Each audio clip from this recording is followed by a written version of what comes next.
These crazy exes are next level, and there's a chance you might relate to some of them. I used to live with my girlfriend on the 3rd floor of an apartment building. Over time, she was becoming really irritable and lazy, and I decided it was time for us to break up. The lease had just ended, so I would be free to go. I told her that we needed to break up. She ran at me, tackled. Whoa.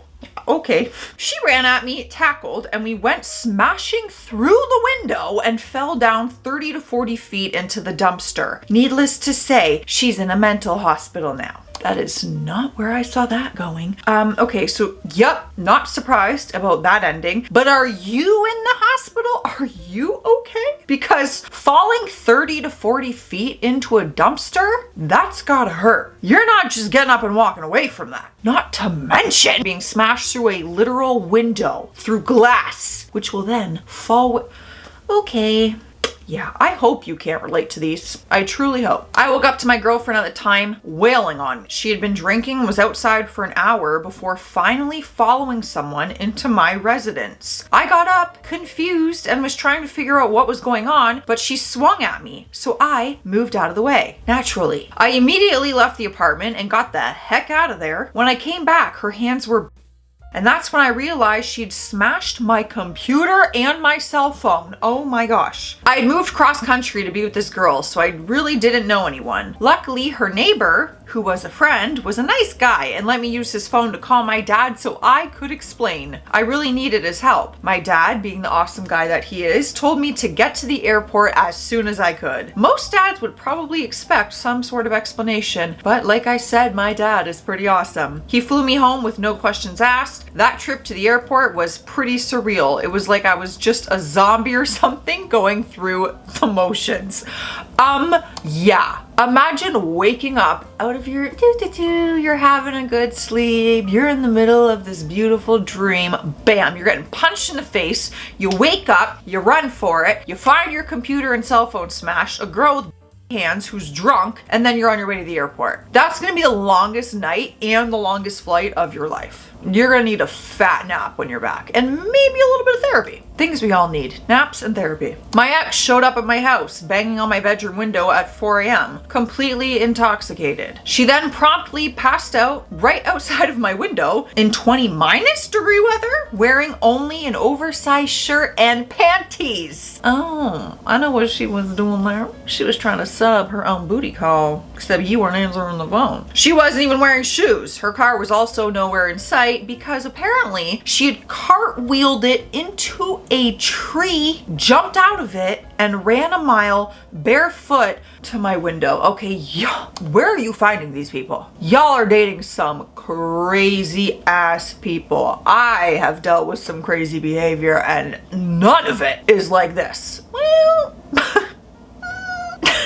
a little comparable, but not as crazy, all right? These girls got some drinking problems, you know? I don't know how drinking leads to that, okay? Because I've been wasted before, and I've been wasted and angry. Doesn't lead to that. Maybe that's because of all the nap and therapy. 3 years ago, I had to move my dad in with me and my then wife because his heart was failing. He had congestive heart failure, and stage 4 cancer. I was his caretaker until the end. I'm so sorry. That must have been a literal nightmare. At my father's memorial, my now ex-wife was severely disrespectful. She sat away from the group and sarcastically clapped while my sister gave her speech. I gave my speech and took my ex to the side yard away from people. I asked her why she did that and why she would be so disrespectful at my father's memorial. I told her to leave. She leaned forward and put her thumbnail in my throat. She then told me that my father's ghost came to her and put his hands on her shoulders. She then claimed his ghost told her that he was sorry he didn't raise me better, that I wasn't good enough for her, and she should marry a real man. Of course, I didn't believe what she was saying. Well, duh. I didn't divorce her soon enough. She was extremely narcissistic and twisted my whole father's passing into her being so hurt by all the difficulties. Run.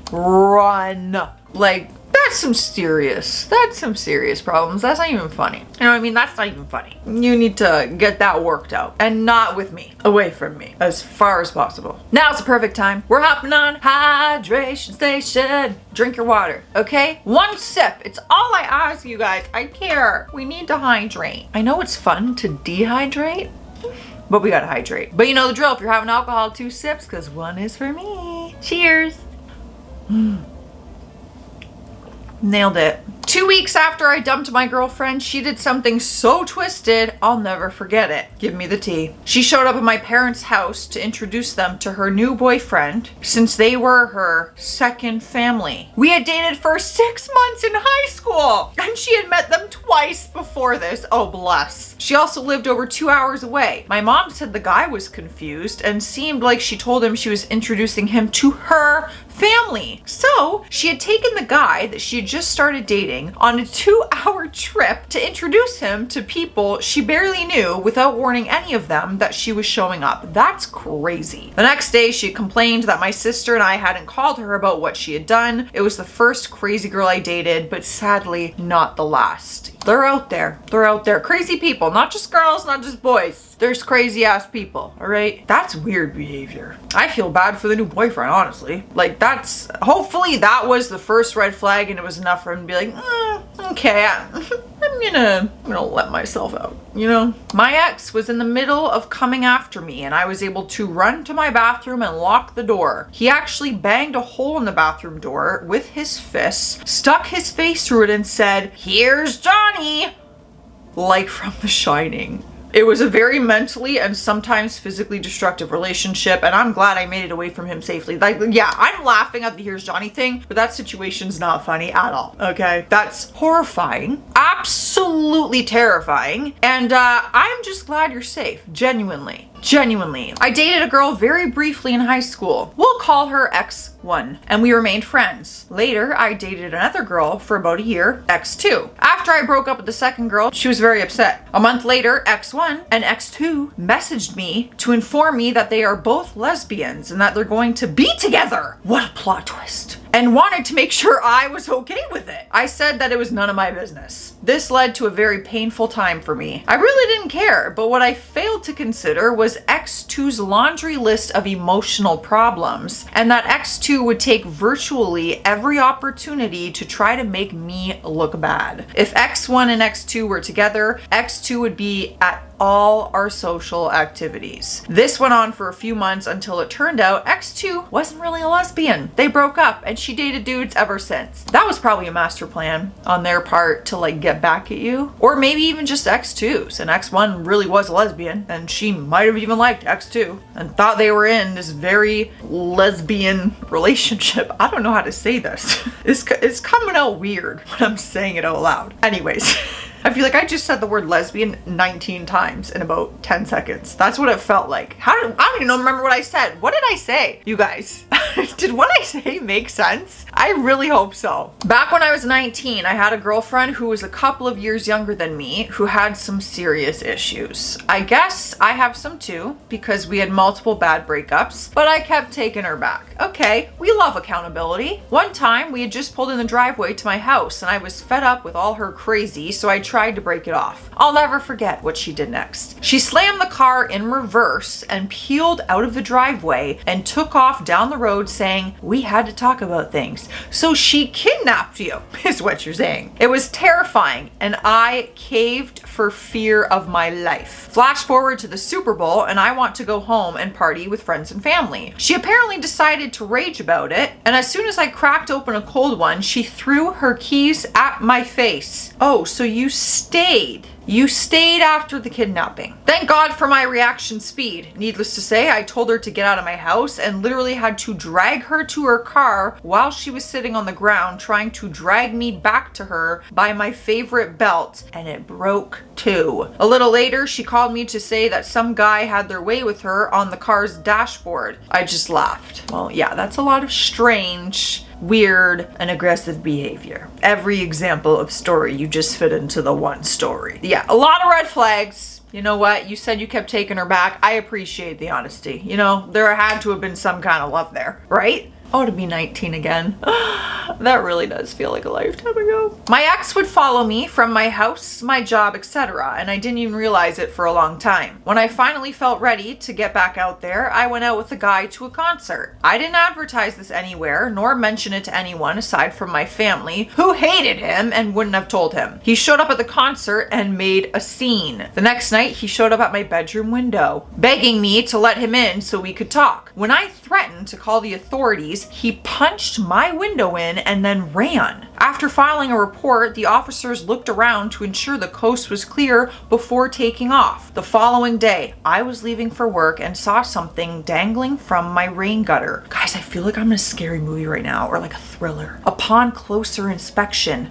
my blood ran cold. I saw that it was my ex's set of headphones. It had appeared they got caught on the gutter when he jumped down from the roof at some point. I got a ladder to retrieve them and found what basically looked like an abandoned campground on my roof directly above my bedroom. I had no idea how long he was sleeping there, but it still gives me chills. After finding that, I filed a restraining order, which he broke multiple times before leaving the state. Y'all are making some of my exes look like saints, I swear. That's, oh, I get chills for you. I would never sleep. I would not sleep after that. You would have some serious trauma. Like, there's no way you're comfortably sleeping in that bedroom knowing he was probably looking in your window when you're sleeping. He was above you. Oh, that's so creepy. Creepy people. Yo, it's so... Clearly I'm angry. It's just like, well, it's simply creepy. My ex cut up the teddy bear my mom got... No, see, you would need to get a restraining order against me if you cut up my childhood teddy bear. My ex cut up the teddy bear my mom got me when I was a newborn into 100 pieces. She regretted it and offered to have it repaired, which I declined. However, she then had it repaired anyway against my will. Then, when I finally kicked her out, she cut it up again and sent the remains to me in a box with a note that said she was pregnant. She wasn't. Yeah, no. I would be on the national news. There's no way. Yeah, you want to hurt me? You cut up my childhood teddy bear. Literally. Like, that will break my heart more than cheating on me, anything else that you want to try to do.